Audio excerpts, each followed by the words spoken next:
Di sebuah desa bernama Tegal Rahayu, tinggal sepasang suami istri muda, Arman dan Risa. Mereka baru menikah 6 bulan dan rumah tangga mereka tampak bahagia. Namun, kebahagiaan itu tidak dirasakan oleh Ibu Arman, Bu Marni. Ia sangat tidak menyukai Risa karena merasa menantunya berasal dari keluarga biasa, bukan dari keluarga kaya seperti dirinya. Sejak awal, Bu Marni sudah menentang pernikahan mereka. Tapi Arman nekat menikahi Risa karena cinta. Diam-diam, Bu Marni mencari cara untuk memisahkan mereka. Malam-malam aneh mulai terjadi di rumah Arman dan Risa. Risa sering mendengar suara ketukan di jendela saat tengah malam. Tapi saat dibuka, tak ada siapa-siapa. Arman mengira itu hanya suara angin. Namun puncaknya terjadi pada malam Jumat Kliwon. Saat Risa terbangun karena haus, ia melihat sosok pocong berdiri di balik pintu kamar mandi. Pocong itu tidak bergerak, hanya berdiri diam dengan kain kafan kotor dan wajah penuh tanah kuburan. Matanya kosong, tapi seperti menatap langsung ke arah Risa. Risa menjerit keras hingga membuat Arman terbangun. Tapi saat Arman keluar kamar, sosok pocong itu telah lenyap. Sejak malam itu, gangguan semakin sering terjadi. Kadang ada bau bunga melati menyengat yang muncul tanpa alasan, pintu rumah terbuka sendiri, dan suara langkah kaki di atap saat hujan turun. Risa mulai sakit-sakitan, tubuhnya lemas, dan sering mimisan tanpa sebab. Ia mencoba pergi ke dokter, tapi hasilnya selalu normal. Arman mulai curiga ini bukan penyakit biasa. Ia pun membawa Risa ke seorang ustadz yang dikenal sebagai pengusir gangguan gaib. Saat ustadz itu meruqyah rumah mereka, ia berkata lirih, "Ada kiriman. Ini bukan jin biasa, ini pocong, dikirim oleh orang yang sangat membenci Risa." Arman terkejut. "Siapa Ustadz?" "Orang dekat yang tidak merestui pernikahan kalian." Arman mulai sadar, hanya ibunya yang tak pernah menerima Risa. Dengan berat hati, ia mendatangi rumah ibunya untuk meminta penjelasan. Awalnya Bu Marni menyangkal, tapi ketika Arman menunjukkan kain kafan yang ditemukan di bawah kasur mereka, yang ternyata masih basah dan berbau tanah kuburan, Bu Marni tak bisa lagi menyembunyikan semuanya. "Dia merebut kamu dari ibu. Dia bukan perempuan yang cocok untuk keturunan keluarga kita," teriak Bu Marni sambil menangis. "Ibu hanya ingin dia pergi." Setelah malam itu, Bu Marni berhenti mengganggu. Pocong itu tak pernah muncul lagi, tapi Risa tetap menyimpan ketakutan. Rumah itu pun dibersihkan secara spiritual oleh Ustadz, dan Risa kembali sehat.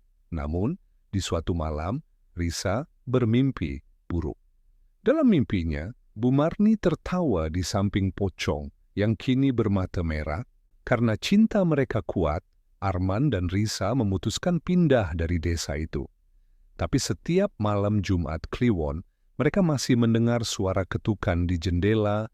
Setelah kejadian menyeramkan itu, Arman memutuskan membawa Risa pindah ke kota kecil bernama Ciparai. Mereka menyewa rumah sederhana di pinggir sawah, jauh dari Bu Marni dan kenangan buruk di Tegal Rahayu. Di sana, mereka berharap bisa memulai hidup baru, membangun keluarga, dan melupakan masa lalu. Namun, ketenangan itu tidak bertahan lama. Malam pertama mereka di rumah baru, suasana terasa sunyi, terlalu sunyi. Bahkan suara jangkrik pun seperti enggan berbunyi. Sekitar tengah malam, terdengar ketukan pelan di jendela kamar.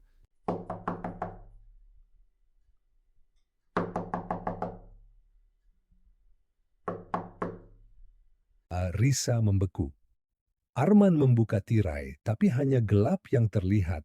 Malam berikutnya, ketukan datang lagi. Kali ini lebih keras. Risa pun bermimpi buruk.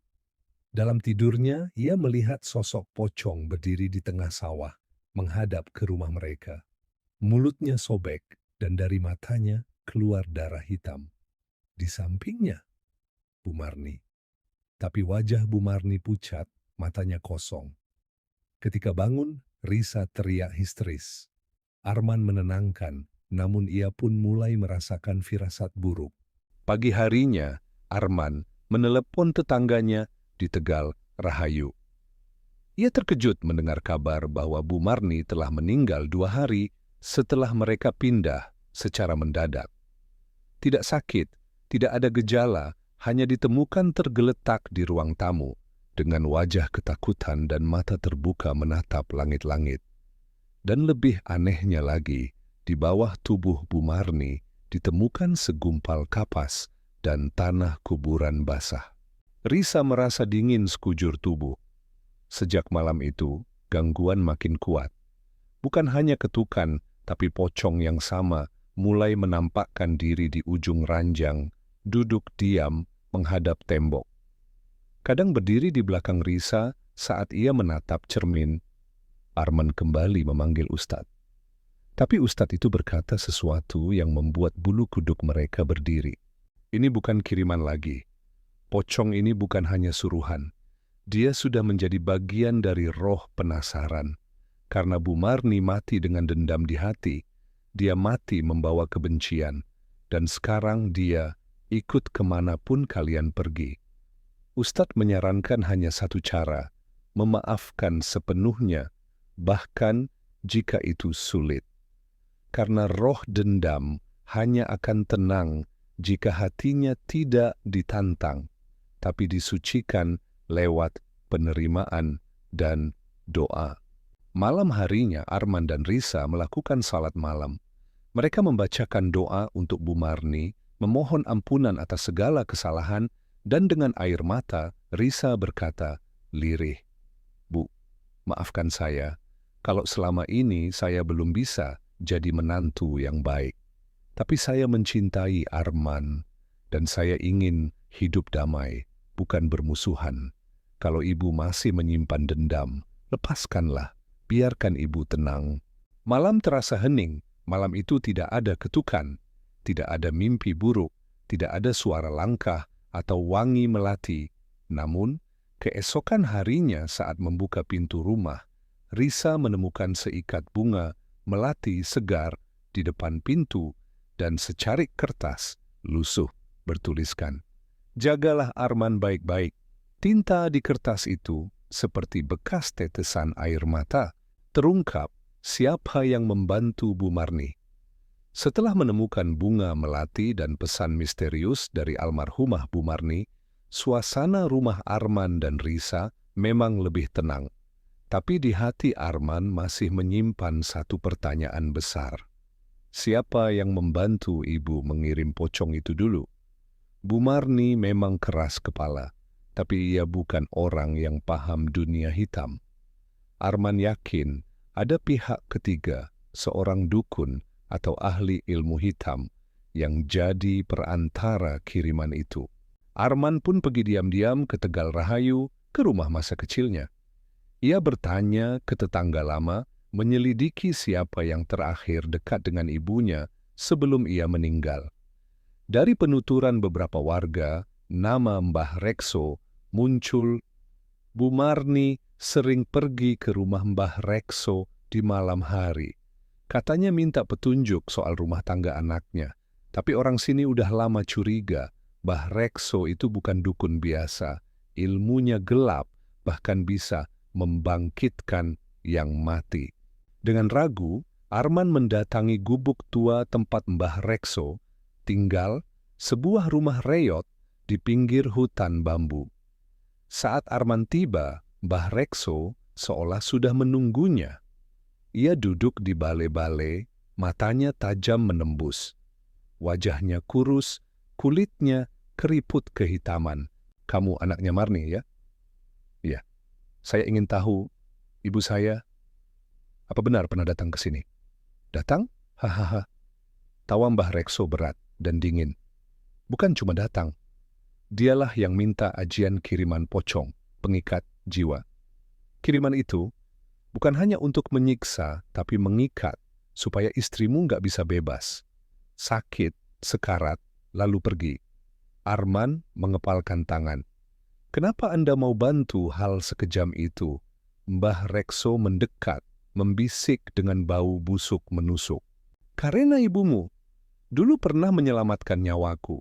Dia bilang, "Kalau kau mau balas jasa, pisahkan anakku dari perempuan itu." Maka aku bantu. Tapi sayangnya, dia mati sebelum semuanya selesai. Arman menatap tajam. "Dan sekarang, apa kiriman itu masih bisa dilenyapkan?" Mbah Rekso tersenyum menyeramkan. "Kiriman sudah berubah jadi dendam. Tapi kalau kau mau, aku bisa bantu bersihkan sisa-sisanya. Dengan syarat." "Apa syaratnya?" "Berikan satu helai rambut istrimu dan setetes darahmu sendiri." Arman terdiam. Ia sadar, ini jebakan. Mbah Rekso tidak sedang menawarkan bantuan. Ia masih ingin memisahkan mereka. Mungkin lebih dari itu. Arman pun pura-pura setuju, lalu pulang. Malamnya, ia menceritakan semuanya pada Risa dan Ustadz yang dulu pernah membantu mereka. Ustadz itu langsung berkata, "Mbah Rekso adalah sumber dari semua ini. Dia mempermainkan roh orang mati dan memperbudaknya untuk keinginan duniawi. Selama dia hidup, gangguan bisa datang kapan saja." Ustadz dan beberapa warga kemudian melakukan pengusiran besar-besaran di rumah Mbah Rekso. Tapi saat mereka tiba, gubuk itu sudah kosong. Yang tersisa hanya sebuah kain kafan setengah terbakar dan tulisan di dinding bambu. "Aku belum selesai dengan kalian." Malam itu, angin bertiup kencang. Awan menutup bulan. Suasana rumah Arman dan Risa kembali mencekam. Risa yang sedang menyapu halaman malam hari tiba-tiba mencium bau amis seperti darah bercampur tanah kuburan. Ia menoleh ke kanan, sekelebat bayangan hitam berkelebat di antara pepohonan sawah. Arman baru saja pulang dari masjid saat mendengar suara jeritan istrinya. "Arman!" Ia berlari ke arah suara, tapi yang ia temukan hanya sapu patah dan jejak kaki penuh lumpur mengarah ke hutan kecil di belakang rumah.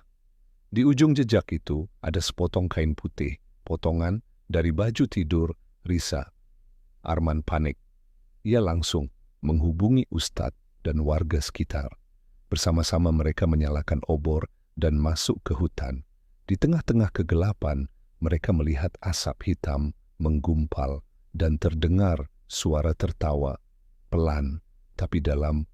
"Hahaha, akhirnya kau datang juga, Arman." Dari balik kabut muncul Mbah Rekso, wajahnya lebih mengerikan dari terakhir Arman lihat.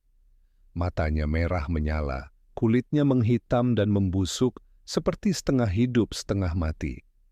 Di belakangnya, Risa tergantung di udara. Seperti ditarik tali tak kasat mata, matanya tertutup, tubuhnya lemah. Dia akan jadi tumbal terakhir, pengunci kekuatan ajianku. Kau menolak syaratku, maka sekarang aku ambil semua. Ustadz segera membaca ayat-ayat ruqyah. Cahaya dari obor mulai bergetar, udara terasa menekan. Tapi kekuatan Mbah Rekso terlalu besar, ia sudah bukan manusia sepenuhnya. Ia telah bersatu dengan kekuatan gelap dari roh-roh kiriman masa lalu. Arman, yang dalam keputusasaan, berteriak, "Ibu! Kalau ibu masih punya sisa cinta pada kami, lindungi Risa, hentikan semua ini." Tiba-tiba, terdengar suara tangisan perempuan menggema di hutan. Sosok samar Bu Marni muncul di tengah kabut. Wajahnya pucat, namun penuh kesedihan. "Rekso, cukup. Kau telah melampaui batas." Mbah Rekso mundur satu langkah, tampak ketakutan. Bu Marni menatap Arman dan Risa. "Maafkan Ibu, Nak. Ibu telah membuka pintu yang seharusnya tak dibuka." Dengan satu isyarat tangannya, sosok Bu Marni membakar tali gaib yang menggantung Risa. Risa jatuh pelan ke tanah dan sadar. Ustadz dan warga segera menariknya menjauh. Mbah Rekso meraung marah, tapi tubuhnya mulai terbakar oleh api tak terlihat. Kabut hitam yang membungkusnya memekik. seperti ribuan roh kesakitan. Kalian belum menang, aku akan kembali. Tubuhnya lenyap, hanya menyisakan tulang hitam dan kalung dari taring binatang yang kemudian dikubur oleh warga dan disegel doa. Beberapa bulan kemudian, Arman dan Risa memutuskan pindah ke kota. Mereka tidak ingin anak mereka kelak tumbuh dalam bayang-bayang masa lalu kelam. Tapi tiap malam Jumat Kliwon, Risa terkadang bermimpi berdiri di tengah hutan. Di ujung pohon bambu, sesosok wanita tua menatapnya, lalu tersenyum dan berkata, "Jaga anak ibu ya."